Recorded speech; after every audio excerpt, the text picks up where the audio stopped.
미스터리 서클 지금 시작합니다.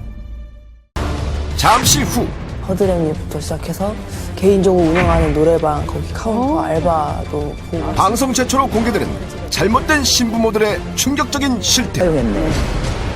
살해자들의 안타까운 사연이 잠시 후 공개됩니다. 제 앞으로 두 분의 살해자께서 사연을 보내주셨는데요. 한 분씩 차례대로 소개해드리도록 하겠습니다. 신딸은 하녀인가요? 어떤 내용인지 한번 소개해드릴게요. 네. 어릴 적부터 많이 아팠던 저는 17살이 되자 이상한 일들을 겪기 시작했습니다. 몸에 경련이 일어나고 할머니가 오셨다 라는 말을 하기도 하고요. 아빠도 몰랐던 태몽을 맞힌 적도 있어요. 그래서 한 무속인 분께 찾아갔더니 신내림을 받아야 한다고 하셨고 그때부터 그분을 신부모로 모시게 됐습니다. 일을 해야 몸 아픈 게 풀린다는 말들로 그분의 신당 일은 물론이고 개인적인 심부름까지 시켰습니다. 그리고 신내림은커녕 인간적인 대우도 해주지 않았어요. 우여곡절 끝에 신내림을 받았지만 이게 신내림인가 싶을 정도로 아무 느낌이 없었고 신부모님께서는 기도가 부족해서 그렇다며 기도와 허드렛 일을 반복하는 일상이 이어졌습니다. 신내림을 받았지만 아무것도 느끼지 않는 저는 정말 신의 길을 가야 하는 사람이 맞는 건가요? 안녕하세요. 네, 안녕하세요. 안녕하세요. 25살 차태양입니다. 잘못된 신부모를 만나 허드렛 일만 했다는 사연의 주인공 25세 차태양. 못된 어른 만나가지고 마음고생 많았겠어요. 네, 좀 많이 힘들었어요. 많이 힘들었을 것 같아. 네네. 신부모님을 만났는데 이제 그분 신따님이 계셨는데 거기하고 연관이 되면서 저희한테 그쪽으로 가라고 하면서 이제 거기 신당 허드렛일부터 시작해서 뭐 개인적으로 운영하는 노래방 거기 카운터 알바도 보고 지금 신 받고 나서요? 아니요, 신을 계속 못 받는 상태로 계속 연장이 됐었어요. 신을 못 받고. 네, 모습이네 그거는. 계속 일만 시키고 신고 돈을 이제 올리라고 해서 올렸는데 그 돈은 이제 개인적으로 사비로 쓰신 것 같고 계속 뭐 늦게 해야 잘 된다 하면서 계속 미뤄졌어요. 근데 이렇게 해야 저희 가족이 뭐 잘못되지 않는다, 언니가 잘못되지 않는다. 그건 정말 너무했다. 너무했네요. 너무. 그러면 신은 언제 받으신 거예요? 재작년 1월 달에 신굿을 했어요. 23살 때. 네네, 23살에. 신 내림을 했잖아요. 네네. 그 과정에는 어떤 문제가 없었나요? 삼산도 가고 신굿을 했는데 네. 작두도 타고 했는데 감흥이 없었어요, 제가. 자꾸 누가 본인이? 네, 제가 본인 작두를 탔는데. 탔었어도 막 뭔가 오는 느낌도 없었고 오히려 받기 전에 막 아팠을 때보다도 아무 감정이 없는데 답답한 거예요, 너무. 그래서 수차례 계속 이제 답답하고 모르겠다, 아무것도 모르겠다고 얘기를 해도 이제 굿이 잘 됐다. 너가 기도가 부족하니까 기도를 해야 된다. 해서 기도만 계속 하라고 하셨어요. 같이 그러면 이제 그 신선생님이라는 분이 네. 산도 같이 가주시고 네. 좀 뭐 그런 부분은 있었나요? 전혀 없었어요. 아 산도 한 번도? 네, 가끔 산에 가면 저는 기도를 안 하고 그냥 가서 이제 상 차리고 이제 뒤치다거리만. 본인 기도를 안 하고? 네, 안 시켰어요. 하이 참 뭐라고 할 얘기가 없네. 근데 너무 어린 나이에 고생을 해서 진짜 어떤 살해자보다도 되게 마음이 아프긴 아파. 아니 정말 착한 게 맞는 것 같아요. 왜냐면 진짜 가리켜야 될 일들 있잖아요. 우리가 처음에 이제 구판을 들고 하든가 뭐 이러면 이거 이제 심부름 시키고 뭐하고 이게 진행 과정에서 처음에 이제 그것부터 시작하잖아요. 그것조차도 내가 무슨 심부름꾼이냐, 내가 네 집 신모냐 이렇게 따지는 제자도 많은데 하물며 사람을 갖다가 제자로서 이렇게 신부모가 엄하게 처음부터 바닥부터 키운 게 아니라 그 부분에서 이제 제자가 나온 부분이 아니라 신제자라는 자체를 그냥 아예 덮어놓고 그냥 사람을 사용했네. 예, 그냥 사람을. 진짜 어려운 거 나와주셔서 감사합니다. 감사합니다. 네. 마음이 아프다. 네. 진짜로. 돈 때문에 제자를 받았어. 그리고 기본 의무를 해줬어. 그거는 뭐 선생과 뭐 이 사람의 문제인데 이거는 뭐 돈을 받아놓고도 제자를 받은 게 아니라 그냥 뭐 자기 도울 사람을 받고 맞아요. 일을 활용할 사람을 받고 걷다가 아이를 갖다가 뭐 자기 신자식한테 가서 시중 들으라 그러고 뭐 노래방에서 카운터 계산을 했다 그러고 뭐 나는 뭐 지금 뭐 납득이 안 가는 부분들이 많아요. 잘못된 신부모로 인해 수년간 고통을 겪은 사례자. 몸을 그럼 고쳐놓고라도 나중에 고통의 세월에서 벗어나기 위한 필사적인 몸부림. 서러워도 어쩔 수 없어요, 그러면은.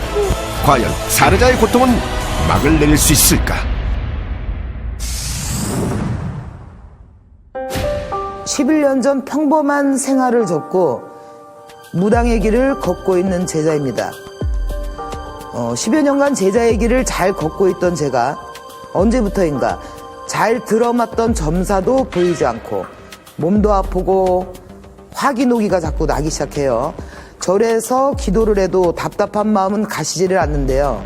몸과 마음이 피폐해지는 것은 물론 가족들까지 힘들어하고 있어서 이제는 그만해야겠다 싶어 신당을 치우려고 했지만 신당에서만큼은 마음이 편해져서 그마저도 쉽지 않은 상황입니다. 더 이상 점사가 잘 느껴지지 않는 저. 이제 신의 길을 가지 말라는 계시인가요? 네, 안녕하세요.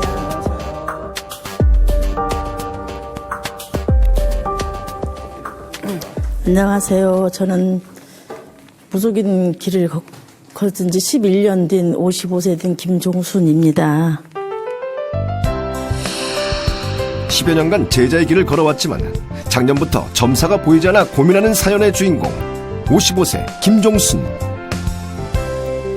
사실 이 사례자분은 저희 신당을 좀 한번 찾아오셨던 분이에요. 제자였다라는 거를 전혀 감추셨고 또 이제 뭐 상담 그 요약 내용도 가족들 뭐 건강 문제라든가 뭐 일련 신수 같은 걸 이렇게 말씀하셨는데 이제 그런 케이스잖아요. 맞춰봐 뭐 이런 케이스였는데 들어오자마자 이렇게 이제 방울 소리, 그다음에 이제 향 냄새, 방울 소리도 너무 이렇게 세차게 났어요.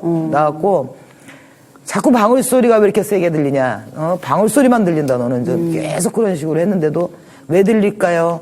왜일까요? 그래서 내가 이제 점상에 있는 방울이 들어가면서 이게 왜 들리겠니 너? 저희가 뭐 방금 전에 이야기했던 맞아. 내용이네요. 그런 그러면. 경우죠. 그러면 사례자분은 왜 이렇게 제자인 걸 숨기셨나요? 이제 여러 선생님도 이제 만나 뵙고 그랬는데 제가 이제 혹시 제가 무속인인지 네. 알아봐 주실까 해서 이렇게 말을 않고 속이고 갔습니다. 점사가 갑자기 보이지 않는다. 뭐 이렇게 하셨다면은 진적을 갖다가 이렇게 드릴 때나 신령님께 이렇게 기도하고 뭐 수련이나 뭐 이런 것들을 갖다 좀 더 하시면서 어떤 방법을 찾거나 그럴 수 있지 않았었나요? 네, 진접은 재작년에 제가 4번 했고요. 네. 작년에 2번 했어요. 근데 6번이요? 네. 근데 하고 나면 좀 답답하고 그냥 몸이 더 아파서. 진적굿을 6번이나 하셨는데 그럼 비용도 만만치 않으실 텐데. 네. 아, 그럼 이건 진적 자체가 잘못 있는 거 아닌가요? 신령님이 가리노테이션이 돼야 되는데 진적식으로만 너무 하신 거지. 이런 경우에는 혹시 새로운 어떤 신명이 들어오고 있다 이런 건 느낌은 못 받으셨어요? 제가 전에는 몰랐는데 이제 선생님 뵙고 그 뒤로 이제 선생님이 기도도 하고 하면 요즘에는 조금 몸도 좀 가벼워지고. 오신 분들을 찝어줘야 제자가 그거에 대해서 이제는 붙잡고 그걸 어떤 저는 자기도 인정을 하면서 이렇게 가야 되는 부분이 돼야 되는데 지금 이제는 맞았어. 내가 진짜 그게 부족했어. 그래서 이제는 한번 깨닫게 된 거고 그다음에 이제 그 전에 뭐 5-6번 할 때는 오신 분들만 연속 그냥 이렇게 진접을 이렇게 대접을 해드린 그런 케이스더라고요. 처음에 그 신내림 굿은 어떤 식으로 진행이 됐어요? 신내림꽃은 제가 이제 몸이 아프니까 저희 친오빠가 이제 스님인데 무당이신 분을 소개를 했어요. 그래서 가서 그냥 바로 날 잡아서 이튿날인가 가서 신굿을 했어요. 그리고 이제 위패 3장 모셔놓고 물 한 그릇에 초 2자루만 켜놓고 있었죠. 제가 그때 상담하면서 조금 좀 특이했던 점이 부처님이 너무 보여서 그때 방울소리 이후 얘기 이후로는 절에 가서 시범을 들던가 부처님이 너무 강하게 보인다 이 얘기가 이제 2번째 점사였어요. 근데 그러다 보니 이제 신을 받아 좀 있다가 절로 들어가셔 또 몇 년을 계셨다고. 그래서 그게 절도 아닌 것 같고 사실은 무속이든 또 했던 것 같고. 그랬더니 맞다 하더라고요. 그래서 저는 뭐 아직도 그 부분은 이해가 안 가요. 신명이면 신명, 뭐 스님 절법은 절법 이렇게 생각하는데 아무튼 뭐 그렇게 가시는 분한테 가셨다는 거에서도 약간 애매했고. 근데 어쨌든 자기 신명 바로 받으셨는데 다시 또 그분이 없어졌다 해서 자기가 또 절로 들어갔다는 자체에서부터가 이제 이미 소신을 흔들리기 시작했다라는 생각이 드는 케이스거든요. 아드님도 약간의 신기가 좀 있긴 있나요? 네, 그런 것 같아요. 그래서 혹시 그게 자손한테 갈까봐 내가 네. 받아야지 그런 거 좀 있었어요? 네. 아, 그런 게 있으셨어요? 네. 자리해주신 우리 김종순 사례자분님께 감사드립니다. 감사합니다. 예, 어려운 걸음 나오셨어요. 제가 이 사례자를 직접 봤을 때는 뭐 신을 잘못 받았고 안 받아야 될 사람이 받았다라는 그런 게 전혀 아니고 맞아요.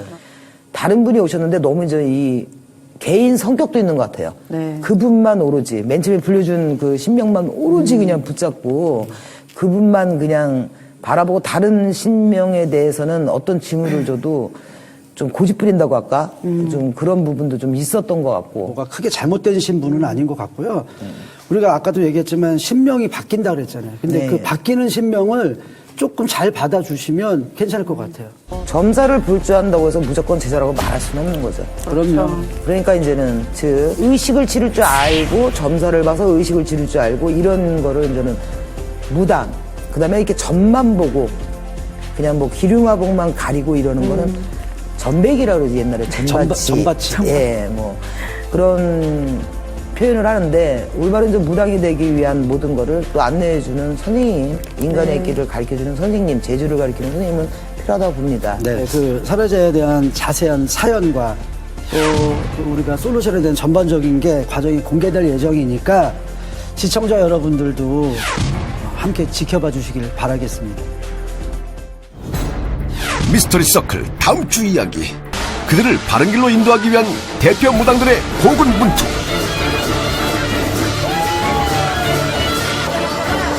과연 솔루션의 결과는 어떻게 될 것인가?